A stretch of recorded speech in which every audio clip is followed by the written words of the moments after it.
Hoy día lo que voy a hacer es presentarle algunas ideas sobre la producción ovina en el sur de Chile, posiblemente, evidentemente muy válido para la región de los lagos, también para la de los ríos, posiblemente para una parte de la Araucanía también, ¿ya? No obstante, hago la prevención que si alguien se está conectando de otras zonas del país, lo que vamos a ver es muy localista, pero en la parte de las preguntas podemos abundar hacia otras dinámicas. También es distinto a lo que podemos ver en la zona austral.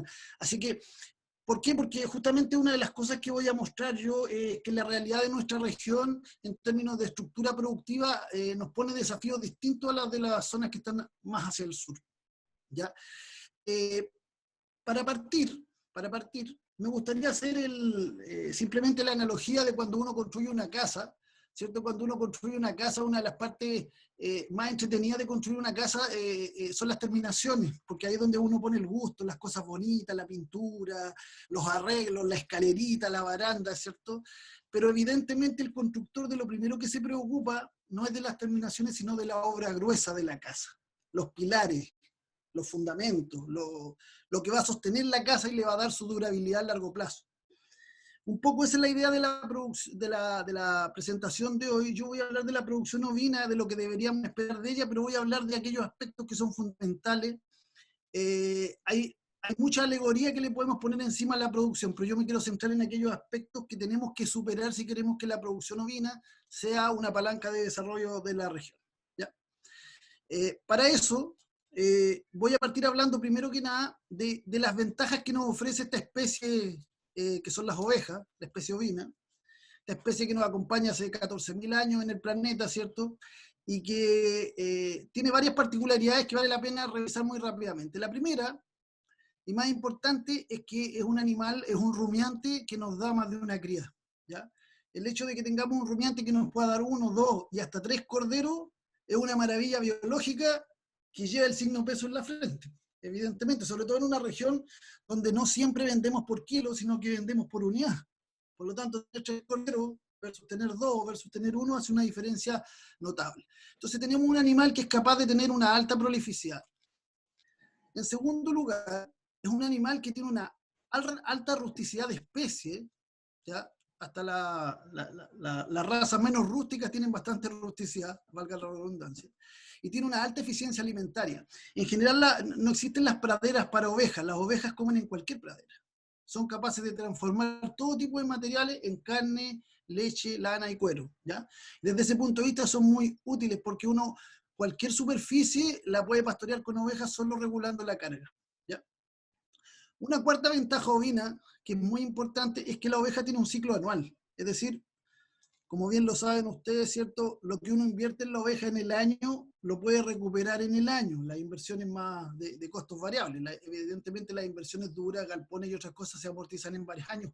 Pero tiene un ciclo anual. Lo que empezamos a hacer en enero, vemos su resultado en agosto, ¿ya?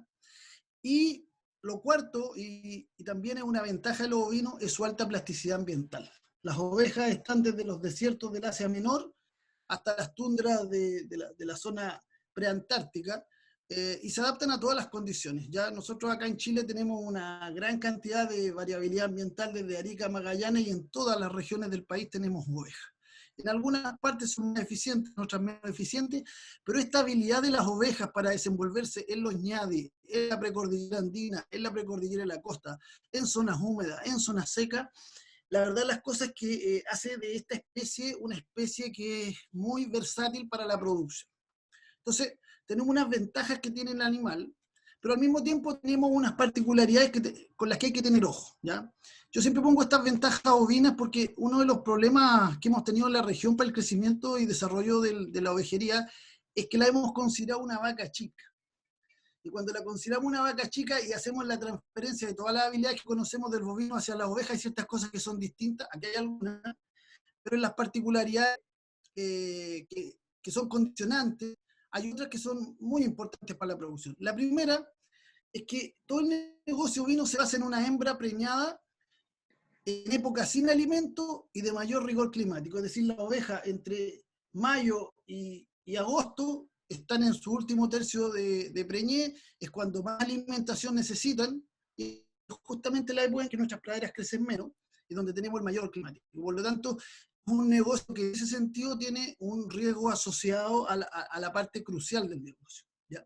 En segundo lugar, las hembras requieren esa mayor alimentación en esos últimos 45 días antes del parto, pero también en los primeros 45 días de lactancia, ¿ya? Eso me gusta remarcarlo porque por alguna razón estamos todos convencidos de que hay que darle comida a la oveja antes del parto, pero al parecer el día del parto se nos olvida y de ahí en adelante como que ya no es necesario. Y es cuando es más necesario, es cuando hay más requisitos nutricionales. En cuarto lugar, esta oveja que tiene todas estas necesidades nutricionales cuando no hay alimento, tiene una gran habilidad para movilizar grasa, es decir, acumula grasa en las épocas que hay forraje y las moviliza cuando no lo hay. Por lo tanto, tiene una gran habilidad para engordar y para desengordar, y por lo mismo está sometido a una serie de enfermedades metabólicas. Si nosotros no controlamos adecuadamente la alimentación y hacemos que tenga picos muy fuertes de engrasamiento y de desengrasamiento, entonces tenemos problemas con las ovejas. Y en cuarto lugar, un tema no menor, es que las crías tienden a nacer en la época en que justamente se multiplican los parásitos en nuestras praderas húmedas, ¿ya? Es decir, los parásitos han coevolucionado con las ovejas, los parásitos atacan a los corderos fundamentalmente, y por lo tanto los parásitos ni cortos ni perezosos aparecen cuando aparecen los corderos. Por lo tanto, cuando nosotros tomamos decisiones de adelantar partos o de atrasar partos, tomamos decisiones que pueden ser muy ventajosas o desventajosas, producto de este problema mayoritario que vamos a tener en una región tan húmeda como esta, con la aparición de parásitos en las praderas. Entonces, tenemos estas condicionantes de la especie.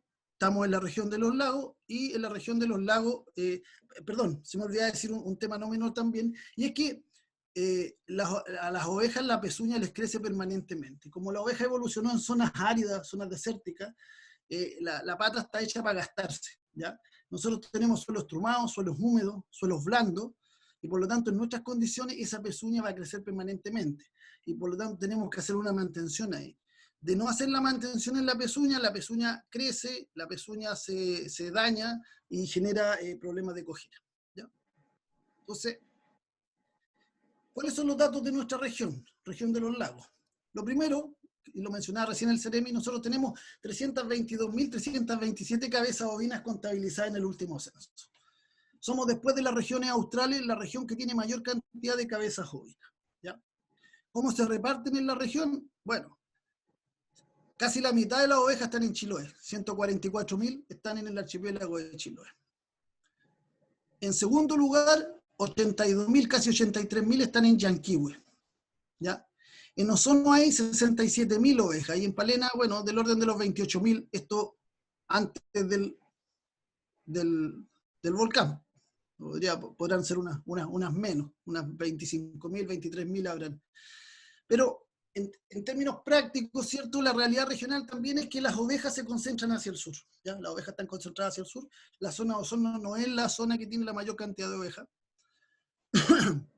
Ahora, años atrás, habiendo unos temas genéticos, con un grupo de especialistas en línea discutíamos cuál es el tamaño de rebaño mínimo para hacer genética, ¿ya? Y la discusión terminó en una cifra que la quiero mencionar antes de mostrar el siguiente dato. Llegábamos a la conclusión de que un predio que no es pequeño, sino que empieza desde ahí para adelante a ser, desde el punto de vista de la escala interesante, es 250 ovejas. En esa época lo hablábamos. Entonces, justamente un trabajo que hizo el INE basado en estas cifras fue ver cuántos predios habían en distintas regiones sobre 250 ovejas. Y nosotros aquí en la región de los lagos tenemos un 3,7% de los planteles tienen más de 250 ovejas. Con lo cual, ustedes se darán cuenta que los predios grandes en la región de los lagos son muy pocos. Son muy pocos. Este es un dato de larga discusión. Nosotros después tenemos que entre 250 cabezas y 10 cabezas ovinas, tenemos el 63% de las ovejas de la región. Y con menos de 10 ovejas por plantel, tenemos una no despreciable cantidad de un 33,2%. Es decir, en la región tenemos las ovejas en pequeños grupos, en predios de pequeños grupos. El promedio del tamaño de rebaño regional es de 19,4 cabezas ovinas, lo cual es pequeñito, ¿cierto? Y esto hace que tengamos que afirmar que la ovejería regional es de pequeña escala. Esto no es un defecto ni una limitación, es simplemente una característica de la ovejería regional. Nuestra ovejería regional es de pequeña escala, así como la ovejería de la región de Magallanes o de Aysén es de gran escala. ¿Ya? Un rebaño pequeño de la región de Magallanes de 10.000 ovejas o 7.000 ovejas, ¿cierto? Nosotros acá tenemos esta característica.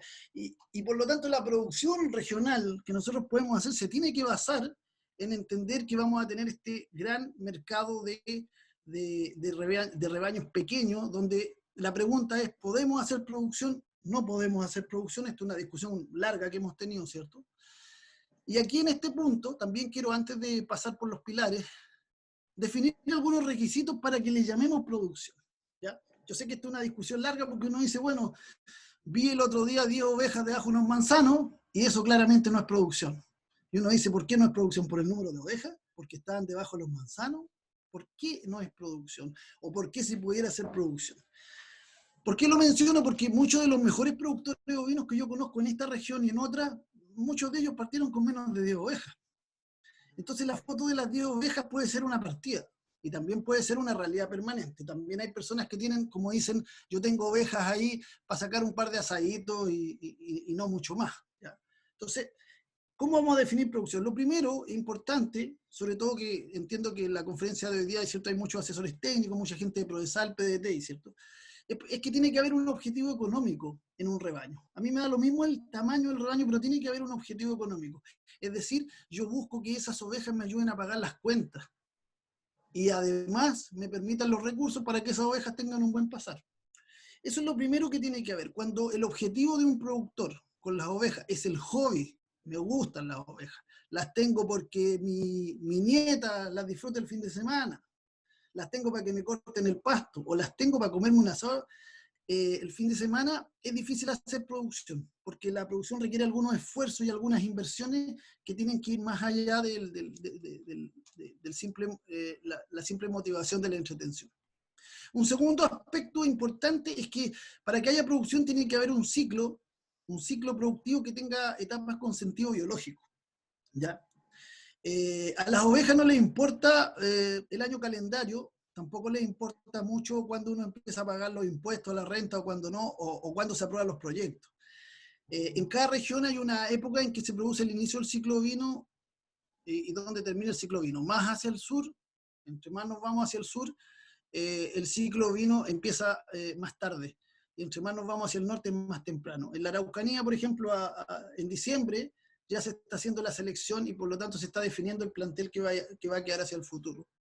Si nos vamos hacia el sur, eso ocurre más hacia enero. ¿Ya? Entonces, tiene que haber un ciclo por etapas de sentido biológico. Cuarto, tiene que haber una métrica insumo-producto. O sea, para que sea producción, yo tengo que tener una idea de cuánto coloco en estas ovejas y cuánto me dan estas ovejas. Cuántos corderos por hectárea, cuánta materia seca por equivalente ovino, cuántos gramos de avena por oveja en gestación, etcétera. Tiene que haber esa métrica. Tiene que haber indicadores e hitos de control. Yo tengo que poder compararme con otros predios, poder decir yo tengo esta carga, yo tengo esta cantidad de animales por hectárea, yo tengo esta cantidad de peso al nacimiento, en mis corderos uníparos, víparos, etcétera, y los mido en tales y cuales épocas, y así sé si mi proceso productivo va bien encaminado o va mal encaminado.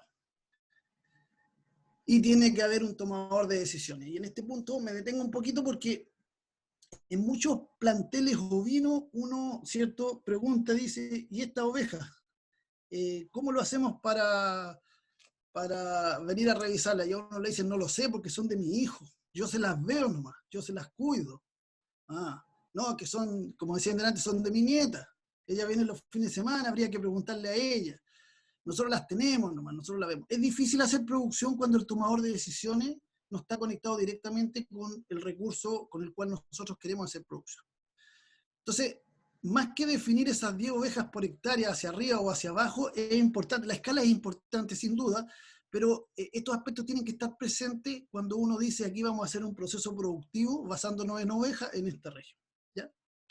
Decir que una definición interesante es que la producción es un bucle, es decir, algo que se repite continuamente, de voluntad organizada para progresar económicamente. Es decir, tiene que haber una voluntad, alguien tiene que expresar su voluntad de yo quiero crecer con esta oveja, yo quiero producir carne, yo quiero ampliar la producción, quiero mejorar praderas, quiero hacer muchas cosas, y nosotros podemos ayudar a organizar esa voluntad para que se repita año a año, vaya creciendo y le ayude a progresar económicamente al productor. La voluntad se puede cambiar, la forma de organización también, ¿ya? Pero tiene que existir, ¿ya? Finalmente, y antes de pasar a lo de los pilares, decir una pregunta que aquí en la región es muy útil para diferenciar cuándo estamos frente a un potencial proceso productivo o no, que es la pregunta de ¿usted separa el carnero? Porque cuando uno separa el carnero, se abren todas las posibilidades de la tecnología, porque si en las ovejas nosotros controlamos su reproducción, entonces podemos producir. Si uno no separa el carnero, entonces las ovejas se autogobiernan. Y es el carnero con las ovejas quien decide cuándo hay cordero, cuándo no hay cordero, y las épocas de producción. Entonces, en ese caso no es producción, en ese caso nos estamos acercando a la cosa silvestre, y en ese caso hay que entenderse con el carnero más que con el productor, ¿ya? Entonces, vamos a ver ahora los pilares. Desde mi punto de vista, para que esta región despegue en el tema productivo, el primer pilar, perdón, me salté algo. Entonces, surgen varios tipos de productores. Mire, este gráfico que les muestro aquí yo, parece un poquito complicado, pero en este gráfico lo que es un árbol que separa a los productores según el nivel de tecnologías que usa. Ya lo hicimos hace unos años con unos grupos grandes de productores. Acá en esta letra B agrupa a los productores que utilizan más recomendaciones técnicas y que al mismo tiempo son los productores que obtienen una mayor productividad de carne por hectárea, ¿ya? Es lo que conocemos como productores top de este grupo, ¿ya? Después en este agrupamiento C están productores que utilizan una gran cantidad de recomendaciones técnicas, pero no todas las mismas que el grupo B. Es decir, usan un poquito menos de tecnología y tienen rendimientos un poquito menores. Son los productores medios, ¿ya? Y en este gran grupo A están todos los productores que no son ni medios ni top, es decir, pero se dividen en dos grupos. El grupo A2, que está aquí, que corresponde a los productores que están adoptando tecnología. ¿Ah? Es un grupo bastante disímil porque algunos empiezan a desparasitar, otros empiezan a suplementar, otros separan el carnero, otros empiezan a sembrar praderas, a fertilizar, a usar cercoeléctrica, pero van usando unas cosas y no todas, ¿ya? Son productores adoptantes. Y este grupo A1, que está acá, que es grande en la región, es muy grande en la región, son los productores que sueltan las ovejas en la mañana y las encierran en la tarde, ¿ya? Son los productores que no aplican gran cantidad de tecnología, ¿ya? No son pocos, son bastantes. Entonces, cuando uno entra a un predio, ¿cómo uno puede saber a qué predio está entrando? Esto no es tan visible, no es tan notorio, ¿ya? Uno ve las ovejas, ve la pradera, pero ¿cómo saber si este productor es más o menos productivo? Entonces aquí nos surge un tema técnico que es el escaneo técnico de la productividad ovina. Y yo sé, esto lo hemos conversado con muchos colegas, ¿cierto?, de los que están en la charla hoy día, ¿cierto?, que es difícil obtener datos de los productores. Pero para que yo pueda saber si un predio es productivo, lo primero que necesito saber, para poder calcular en este caso la productividad de carne por hectárea, es la carga animal que tengo en el predio. Eso significa saber la cantidad de animales, convertirlos en equivalente ovino y dividirlos por el número de hectáreas que se utilizan para la producción ovina o hectáreas de pradera. Carga animal. Lo segundo que necesito saber es la fertilidad de ese rebaño, de las ovejas que se encastan al año, cuántas preñan. Lo tercero, la prolificidad, de las que preñaron, cuántas crías nacieron. Después algunos datos del cordero, cuántos de esos corderos nacidos se nos van a morir antes de los 30 días. Es un dato importante también. Y finalmente, ¿cuál va a ser el peso al destete de este cordero? Vamos a sacar corderos de 40 kilos, de 45, de 50 o de 30, ¿ya? Ese peso al destete es bien variable porque en algunas zonas más al sur se utiliza a los 150 días, más hacia el norte es más hacia los 120 días, ¿ya? Pero un dato, con estos datos y esta fórmula uno puede calcular la productividad por hectárea, ¿ya? Entonces, ¿qué relevancia tiene la productividad por hectárea? La productividad por hectárea de un predio es parecido a la temperatura corporal cuando uno va al doctor. Si el doctor antes de mirarlo a uno le toma la temperatura o le miden la presión. La carga, la productividad por hectárea nos da una dimensión a nosotros de frente a quién estamos hablando, en qué lugar se ubica este predio con respecto a otros predios, ¿ya? Entonces, así nosotros nos podemos comparar. La técnica de benchmarking significa comparar la situación de uno con respecto a los mejores, o a cómo va el campeón, digamos, ¿cierto? Cuando uno trota, ¿cierto? Que gana la carrera, uno se compara en el tiempo, el otro hace los 10 kilómetros en 1 hora y uno lo hace en 3 horas. Y uno dice, bueno, habrá que mejorar, ¿cierto? Entonces, nosotros acá en la región tenemos un potencial de carga, en la región de los lagos, de 12 a 13 equivalentes ovino por hectárea. También es válido para los ríos, como decía, y un poco por lo menos para la parte norte de la Araucanía. Tenemos un potencial de fertilidad de rebaño de 98 a 99%, prolificidad de rebaño de 120 hasta 150% promedio del rebaño. Una mortalidad de corderos podríamos llegar al 3 al 5%. Podemos sacar un peso medio de corderos de 40 kilos. Hay gente que me dice 40 es poco. Es que son los chiquichichos y los grandes, pues todos juntos, no solo los grandes, ¿ya? Y podemos llegar a los 600 kilos de carne por hectárea en ovino, ¿ya? La pregunta es, ¿dónde estamos en la región? Porque este es el potencial. Esto es lo que podríamos llegar a hacer, pero ¿dónde estamos? Y particularmente, ¿dónde está cada uno de los productores? ¿Ya? Entonces, ¿la media regional cuál es? La mediana. De las 12 a 13 equivalentes ovinos logramos 4 a 6, es decir, un tercio. La fertilidad por rebaño está un poco caída porque en general dejamos que las ovejas viejas se mueran en el predio. Y eso baja la fertilidad. La prolificidad de 110 a 120%, y donde estamos muy mal es la mortalidad de cordero, porque tenemos casi 10 veces más mortalidad de la que podríamos tener. Se nos mueren muchos corderos, prácticamente 1 de cada 3. El peso medio de los corderos del orden de los 30 kilos, ¿cierto? Es la canalcita de 14, 15 kilos que nos comemos en el asado. Y la productividad por hectárea de carne es del orden de los 100 kilos, pudiendo llegar a 600, es decir, podríamos crecer 6 veces en la región. Podríamos tener 6 veces más carne de cordero en la región. ¿Ya? Si yo tengo estos datos de un productor, yo lo puedo comparar también y saber qué tan lejos está mi productor, en qué indicadores y cómo mejorar. ¿Vale? Entonces, cuando uno se plantea, dice 600 kilos, a uno se le acercan después de la presentación los productores le dicen, yo quiero producir 600 kilos, dígame cómo. Entonces, ocurre este fenómeno. Esta es una foto del Everett, una de las rutas de subida al Everett. Si nosotros consideramos que el Everett son los 600 kilos de carne, ustedes entenderán que no es llegar, pararse abajo del Everett y decir voy a subir el Everett hoy día, vuelvo en la tarde. Me voy caminando en un rato, si voy rápido, lo subo rápido. Porque tiene un grado de dificultad que hace que, en términos prácticos, el Everett existen mapas de cómo se sube por etapas. Cada etapa tiene su dificultad. La gente sube después la siguiente etapa, la siguiente, para un día atacar a la cumbre. Los que atacan a la cumbre son personas que han hecho todo un trayecto, toda una preparación.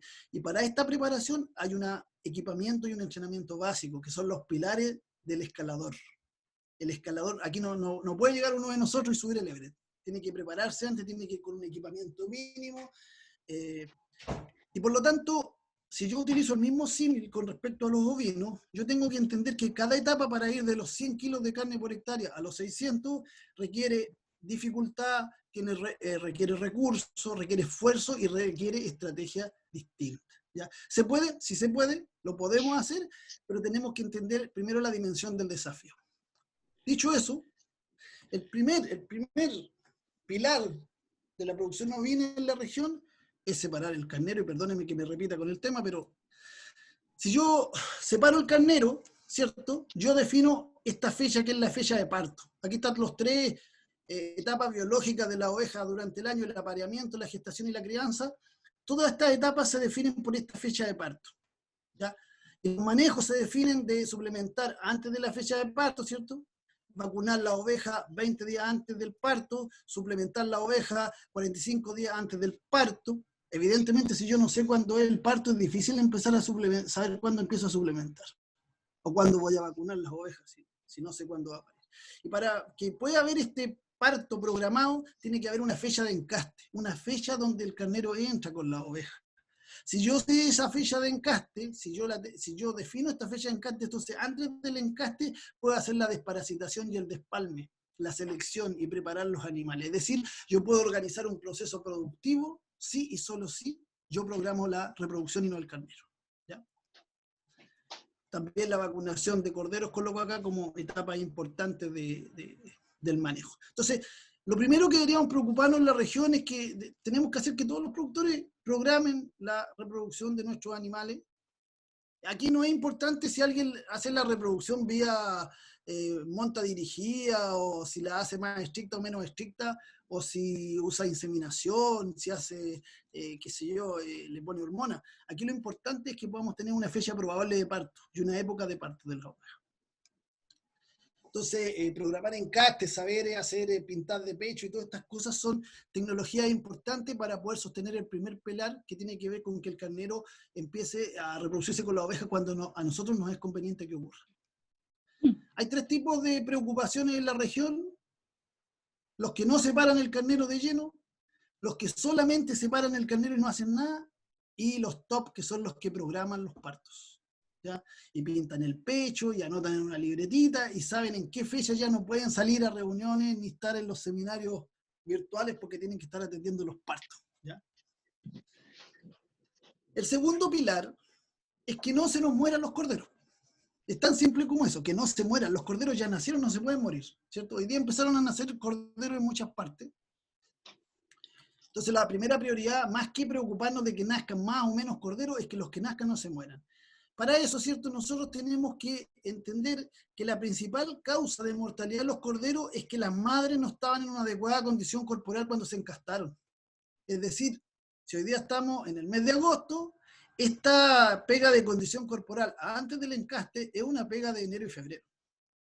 Es decir, no hicimos la pega en enero y febrero y pagamos la factura ahora en agosto. ¿Ya? Lo segundo es que también en esa fecha hay que desparasitar para que no haya para que la carga parasitaria no compita con la alimentación. Es decir, el alimento no vaya a dar a los parásitos. Y eso lo tenemos que hacer en enero o febrero, junto con la condición corporal. Si no lo hicimos, la factura la pagamos ahora en agosto. Tercero, vacunar contra la enterotoxemia. Es decir, tenemos que vacunar 20 a 25 días antes del parto. Para eso tenemos que saber la fecha de parto, tenemos que haber separado el carnero y vacunar. Y así vamos a evitar que se nos muera oveja y cordero o corderos más bonitos. Tercero, asistir al parto, resguardar el parto, encerrar los animales previo al parto, tener una fecha probable de parto, estar ahí en el parto, secar el cordero, amarrarle el ombligo, acercarlo para que mame de la oveja en las primeras horas, etc. Aquí tenemos 3 actitudes en la región. Primero, una cantidad no menor de productores que te dicen, bueno, sálvese quien pueda. O sea, yo no me voy a estar levantando a primera hora de la mañana para ir a ver los corderos, ¿ya?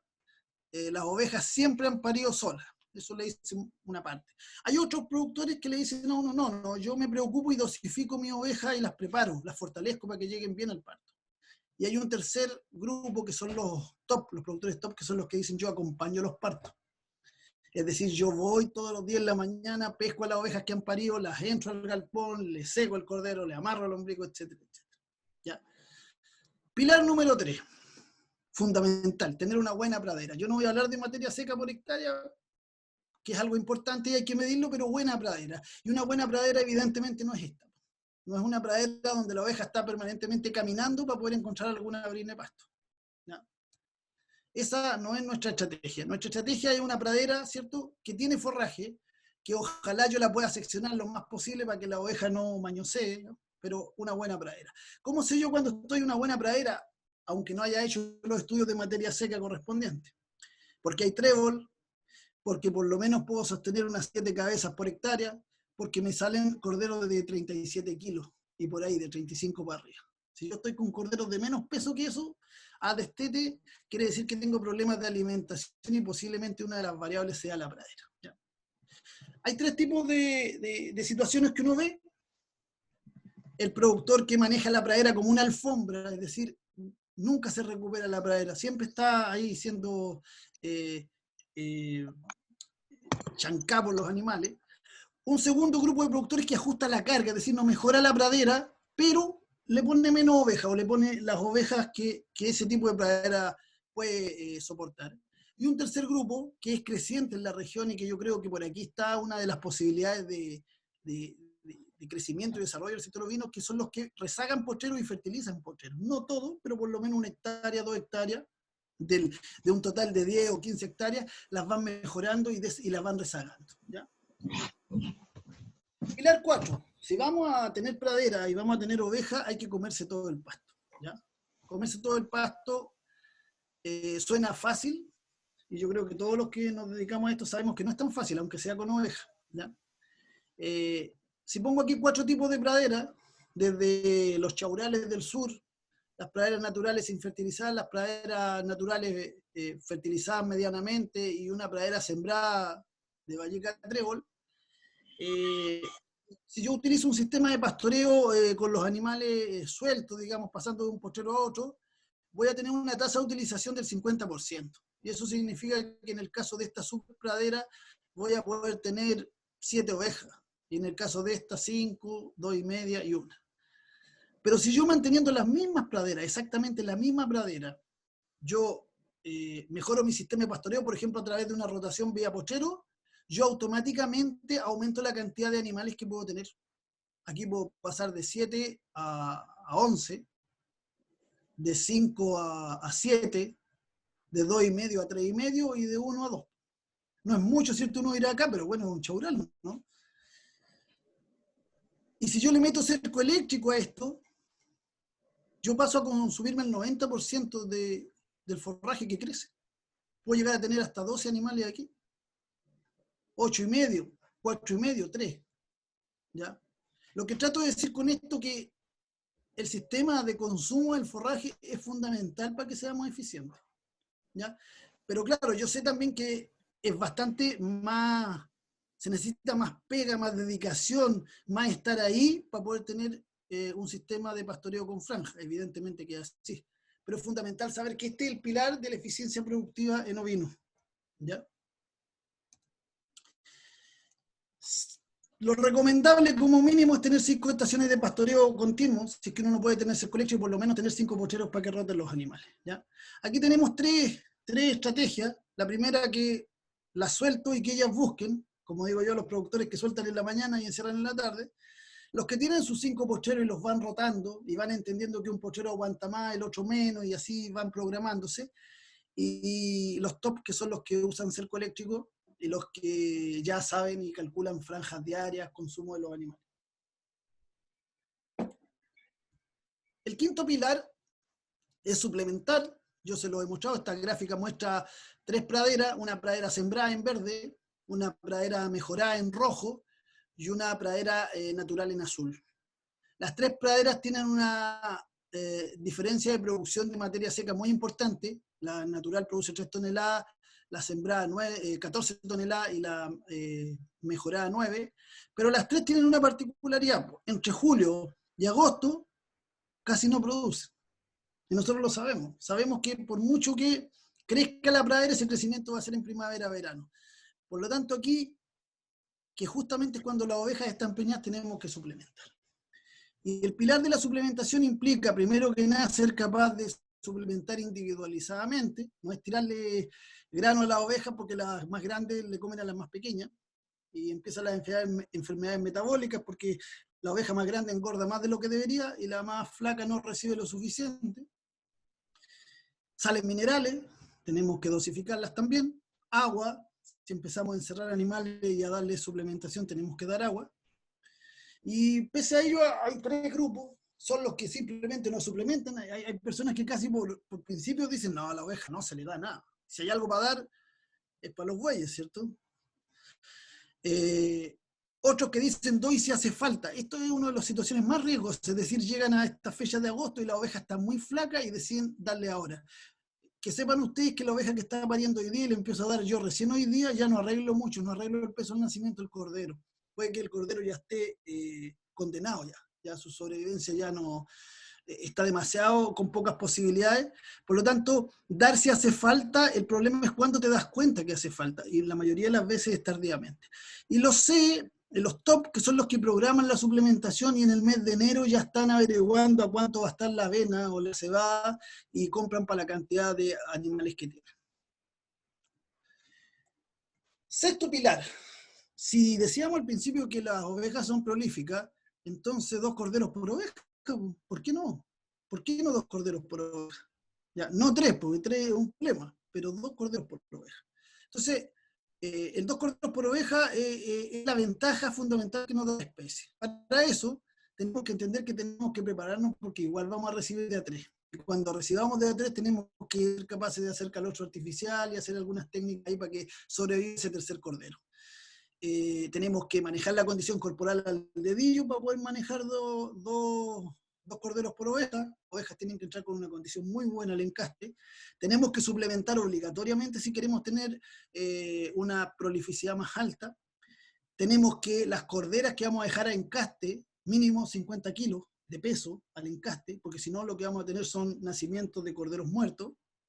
Tenemos que hacer un flashing antes del encaste, un reforzamiento de la alimentación, ¿cierto?, para favorecer la superovulación. Y tenemos que seleccionar por parto doble. Tenemos que llevar registro, saber qué ovejitas son las que parieron 2 para dejarlas. El carnero idealmente tiene que venir de un parto doble y vamos concentrando genes de prolificidad. Hay 3 tipos de productores aquí, los que dicen que sea lo que Dios quiera nomás, ¿ya? Los que seleccionan doble, están siempre haciendo la selección doble, y me atrevería a decir yo, los que hacen flashing. Yo creo que lo más avanzado aquí en la región son los que hacen flashing y por lo tanto se preocupan no solo de tener los genes, sino que los animales reciban la alimentación adecuada. El pilar 7. Y aquí entro ya en algunas cosas que son más de detalle, son problemas para algunos, no para todos. Pero cuando yo hablo de la genética útil, me refiero a que la genética le tiene que servir a usted en su predio. La genética no es para lucirte en una fiesta costumbrista ni en una feria y decir, mire qué bonito el carnero que tengo yo. Eso sirve, ¿cierto? Pero eso no es producción. La producción es cuando ese carnero en mi predio funciona muy bien, me da crías que andan muy bien, las ovejas que son de esa raza andan muy bien bajo mis condiciones, sea un predio húmedo, sea un predio seco. Meter una raza que no funciona bien en zonas de escarpadas, por ejemplo, meter sex en zonas de cerro y de altas pendientes, no es una buena idea. Y meter merino en una zona húmeda no es una buena idea. Entonces, la genética útil lo que busca es que ustedes tengan un funcionamiento adecuado en el predio, ¿ya? Hay suficientes razas en la región, están todas las razas en la región. Hay razas de líneas paternas, líneas maternas. Tenemos todas las razas que nos podamos ocurrir, pero tenemos que seleccionar bien lo que nos sirve en el predio, ¿ya? Aquí tenemos 3 tipos de divisiones con respecto a la genética, como decía. Los productores que buscan un carnero grande y bonito, independiente de lo que pase en el predio. Los que utilizan los cruzamientos, también en un segundo nivel, cruzan y hacen todo tipo de cruzamientos, aprovechan la heterosis. Y los tops son los que usan cruzamiento, pero también hacen selección, una selección muy fuerte. No solo compran carneros, sino que hacen una selección muy buena todos los meses, y por lo tanto, o sea, todos los meses de diciembre, y por lo tanto siempre el plantel que ellos tienen en producción es un plantel que ha sido decidido con criterios técnicos, ¿ya? Eliminan los animales que no sirven y seleccionan animales con buenos atributos. Pilar 8, no es un tema fácil, pero hay que mantener las ovejas a salvo. Si hemos hecho toda la pega que hemos hecho, tenemos que mantener la oveja a salvo. Este es el viejo tema de los perros, pero no es el tema de los perros. Yo siempre digo, el ovejero, más que preocuparse de los perros, tiene que preocuparse de la oveja. Si a él, lo que pase afuera del predio a mí no me importa, mucho a mí me importa lo que pasa de mi cerco para adentro. Y por lo tanto, de mi cerco para adentro yo tengo que evitar que me maten las ovejas. Para eso, tengo que tener mi pocherito seguro, donde coloco mis ovejas que están pariendo, que es la época en que son más frágiles y donde se producen más ataques de perros. Tengo que tener mi pochero donde no entran perros. También hay que tener una tenencia responsable. O sea, mi perro no puede andar suelto, el perro de un ovejero no puede andar suelto. Perdóneme que en esto sea pesado, pero un ovejero no puede tener el perro suelto, un ovejero no puede tener perras en celo, que llaman a otros perros. Un ovejero no le puede dar los interiores del cordero a su perro. Un ovejero no puede no enterrar los restos de mortalidad y de vísceras que hay en su predio, ¿ya? Un ovejero. Y una asociación de ovejeros se debería preocupar de que todos sus asociados tengan una tenencia responsable de sus propios perros. Con el ejemplo, partimos macanuamente. No obstante eso, hay técnicas para proteger el rebaño, no solo preventivas, sino que son animales acompañantes, llamos, perros pastores, burros. No todos los productores tienen problemas de ataque de perro, pero los que los tienen que tomar medidas, ¿ya? La seguridad de la oveja es un tema muy importante. El gran daño que produce un ataque de perro muchas veces no es solo los animales que mata, sino los que deja heridos y sobre todo que reduce un poco la voluntad de seguir produciendo, ¿ya?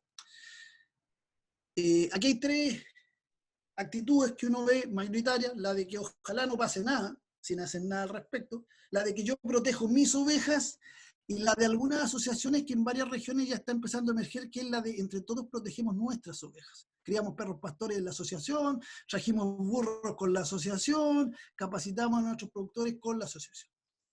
Pilar 9, muy rápido, da el valor a toda la producción. Nosotros producimos carne, pero no solo producimos carne. Las ovejas igual van a dar lana, igual van a dar cuero, ¿ya? Entonces, lo primero de dar valor a la producción es que hay que vender corderos al peso que la gente los quiere. Sobre todo ahora que estamos en pandemia y las familias se achicaron, y uno ya no se junta con los amigos, entonces uno quiere un cordero más chiquito. Y el gran drama de un productor ovino es que no pueda vender los corderos más grandes, los más gordos, porque entonces quiere decir que se nos pasó la mano. Entonces, hacer una buena terminación de cordero quiere decir ajustar bien la carga para producir corderos de 35 kilos, 40 kilos, de cuánto lo quieren nuestros clientes. Entonces, en segundo lugar, vender la lana, saber acondicionar la lana y vender lo que sea la lana, aunque deba pagar los medicamentos, pero la lana hay que venderla, ¿ya? También se puede valorizar, hay lanas más finas, lanas de color, etcétera, pero el primer objetivo es vender la lana, acondicionar el vellón. A ningún artesano le gusta comprar lana metida en un saco y con BA. A todos les gusta una lana acondicionada. Cueros. Bueno, los cueros, si los queremos aprovechar y vender, tenemos que salarlos. Si se pueden curtir y aprendemos a curtir, macanudo, pero por lo menos salarlos para poderlos vender a quien los curte, ¿ya? Y aprender la técnica del salado como corresponde. Y finalmente, que las ovejas viejas no sean ese esqueleto que queda en el puchero. Las ovejas viejas, algo hay que hacer con ellas, venderlas, ¿ya? Alguien dice, bueno, pero ¿para qué puede servir una oveja vieja? Bueno, una oveja que ha pasado 5 partos en un predio, es decir, ha pasado 5 selecciones, quiere decir que es una buena madre, quiere decir que es una productivamente buena, tiene una buena genética. Tal vez yo la puedo preñar, como hacen algunos, darle una última preñada y venderla preñada, ¿ya? ¿Se puede hacer? No se puede hacer, hay que estudiarlo, pero todo lo que producimos tenemos que venderlo. Una ovejería no es solo una producción de corderos. Rodrigo, quedan ¿Sí? 10 minutos de presentación. Muchas gracias, muchas gracias.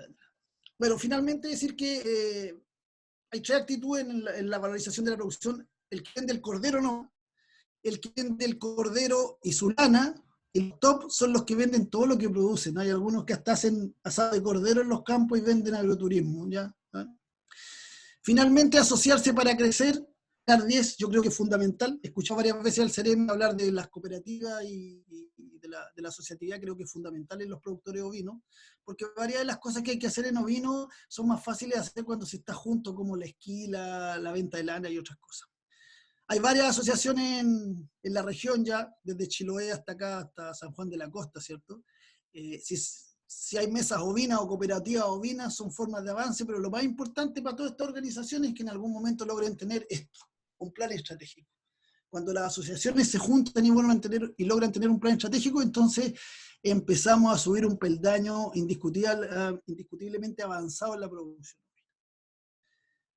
Sin embargo, las tres actitudes en la región son los que dicen yo solito nomás, no me gusta encontrarme con otros.